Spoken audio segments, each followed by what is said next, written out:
Bonsoir à tous et bienvenue à Perspective. Une grande journée pour le pape François, mais aussi pour toute l'Union européenne. Il a visité deux grandes institutions européennes à Strasbourg. Son itinéraire a débuté tôt ce matin, un itinéraire qui s'est terminé vers 14 heures, après sa visite au Conseil de l'Europe.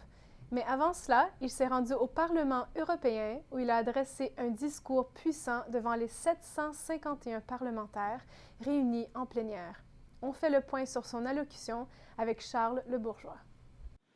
26 ans après la visite de Jean-Paul II aux institutions européennes, c'est au tour du pape François. Mais il le sait, un quart de siècle après, beaucoup de choses ont changé en Europe et dans le monde entier. À une union encore plus grande et plus influente, dit le pape, on semble pourtant percevoir une Europe un peu vieillie et comprimée. Il veut alors adresser un message d'espérance et d'encouragement. Un message d'espérance fondé sur la confiance que les difficultés peuvent devenir motrices d'unité.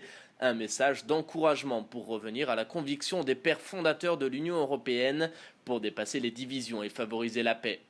Dans son allocution, le souverain pontife a voulu souligner la dignité transcendante de chaque personne en rappelant la nécessité de promouvoir les droits humains et la dignité humaine.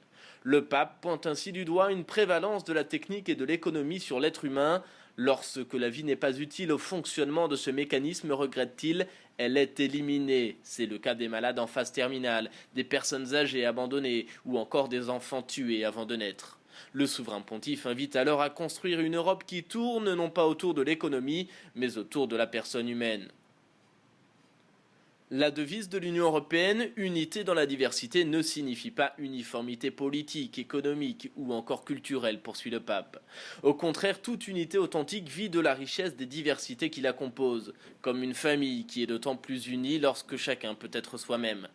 L'Europe, donc, estime le pape, est une famille des peuples où chacun doit valoriser ses traditions, prendre conscience de son histoire et de ses racines, en se libérant des manipulations et des phobies.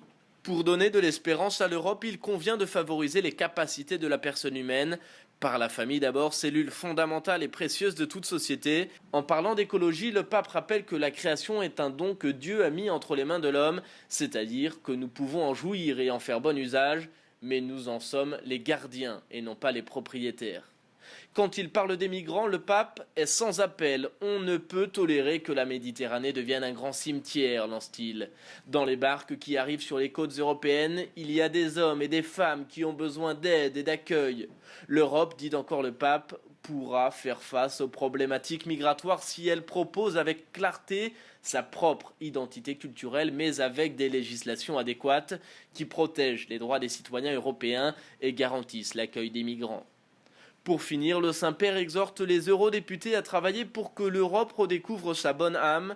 Le rôle de l'âme est de soutenir le corps, d'en être la conscience et la mémoire historique, et une histoire bimillénaire, conclut le pape, lie l'Europe et le christianisme. Mais sa visite ne s'est pas arrêtée à cette seule rencontre. Le pape François a aussi adressé la parole au Conseil de l'Europe, 47 États qui forment cette institution à l'intérieur de l'Union européenne. Il a notamment insisté sur la reconstruction d'une Europe qui sert le bien commun et la dignité humaine. Sur ces propos, vous pouvez consulter le texte en son intégralité, ainsi que son discours au Parlement de l'Europe sur le site web officiel des Nouvelles du Vatican, news.va/fr.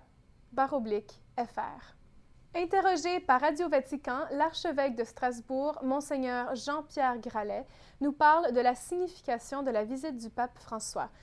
Écoutons. Alors, je pense que la crise que nous traversons rend les dirigeants européens très sensibles à la relance économique. Mais la relance morale est tout aussi importante. Et je dirais aussi l'attachement à des valeurs qui ne sont pas seulement budgétaires est très important. Le respect des personnes, l'attention à chacun, les fondements spirituels de la vie, le rythme de la vie.